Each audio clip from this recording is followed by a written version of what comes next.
आने वाले समय में समाजवादी पार्टी का यह प्रयास होगा कि आपको लखनऊ आने में 5-5.5 घंटे से ज्यादा समय ना लगे। इस तरह की सड़कें हालांकि बना करके समाजवादियों ने दिखाई है, लेकिन भविष्य में वो इंफ्रास्ट्रक्चर भी बना करके देंगे जिससे कि हमारी अर्थव्यवस्था को तो लाभ पहुंचेगा ही पहुंचेगा, वहीं हमारे किसान, हमारे गरीब नौजवान, उनको रोजगार और नौकरी के भी अवसर बनने का और मिलने का मौका मिलेगा। जहां आज हम लोग यहां बैठे हैं, वहीं Uttar Pradesh international trade show का कार्यक्रम कर रहा है। ये तब कर रहे हैं जब ये भूल चुके हैं कि अमेरिका ने अभी अभी टैरिफ लगाया है। 1 डिस्ट्रिक्ट 1 प्रोडक्ट का प्रचार किया उन्होंने, लेकिन जो हमारे कारोबार करने वाले लोग हैं, जिनका नुकसान हो रहा है टैरिफ की वजह से, उनके लिए क्या सरकार ने फैसला लिया, अभी तक सरकार सामने नहीं आई है। कम से कम सरकार को जो कारोबार का नुकसान हो रहा है उसके लिए मदद करने के लिए आगे आना चाहिए, जिससे हमारा कारोबार चलता रहे, कारोबार के लोगों का नुकसान ना हो। जहां पंचायत, ग्राम पंचायत और हमारे गांव की सभी पावर छीन ली गई है लगभग नोएडा जिले में। आने वाले समय में हमारे गांवों का विकास कैसे हो, गांव का विकास शहरी विकास से कैसे जुड़ सके, उसके लिए भी अगर हमें उन्हें कोई ना कोई रास्ता निकाल करके उन्हें भी अधिकार देने का काम करना पड़ा, तो चाहे हमें कोई भी बदलाव लाना पड़ेगा, जो उनके अधिकार छीने गए हैं उन अधिकारों को देने का काम करेंगे, क्योंकि जो हमारे गांव है वो भी खुशहाली के रास्ते पर आगे बढ़े। मैं सभी साथियों का फिर एक बार धन्यवाद देता हूं। साथ ही हमारे जो साहित्यकार कवि हेमंत सिंह राजपूत जी, जिन्होंने पहले भी हम लोगों के बीच में आकर के बहुत महत्वपूर्ण जानकारियां दी, आज अपनी लिखने के तरीके से, कविता से ये जो समाज की सेवा कर रहे हैं, और तमाम वो लोग वीरांगना महारानी अवंतीबाई जैसे महापुरुष लोग जिनको हम भुला देते हैं, उन्हें उनकी यादों को जीवित करना, उनका संघर्ष और उनको सम्मान दिलाने का काम करना, मैं उनको बधाई देना चाहता हूं, हेमंत सिंह राजपूत जी को और उनके सभी साथियों को। साथ ही साथ ये शिवराज सिंह जी को और उनके परिवार को, आदरणीय बाबू जी को मैं बहुत बहुत धन्यवाद देता हूं कि एक बहुत पुरानी किताब और एक बहुत अच्छी किताब जिसमें बड़ी जानकारी है, न केवल भारत के लोगों के विदेश में बसने का, बल्कि उनके जीवन के बारे में, उनके संघर्ष के बारे में।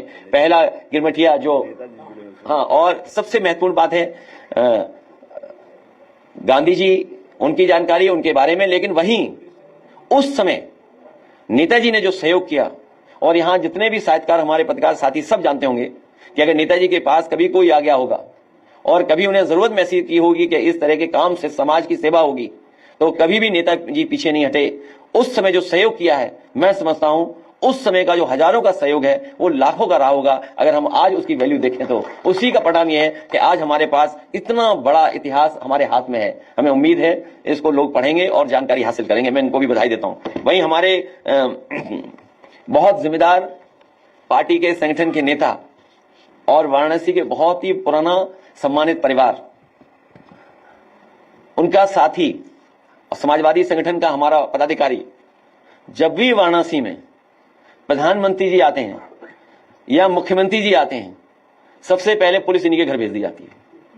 न जाने कितनी विजिट हुई होंगी, जितनी उन लोगों की विजिट हुई है उतनी ही विजिट पुलिस की इनके घर पे हुई है।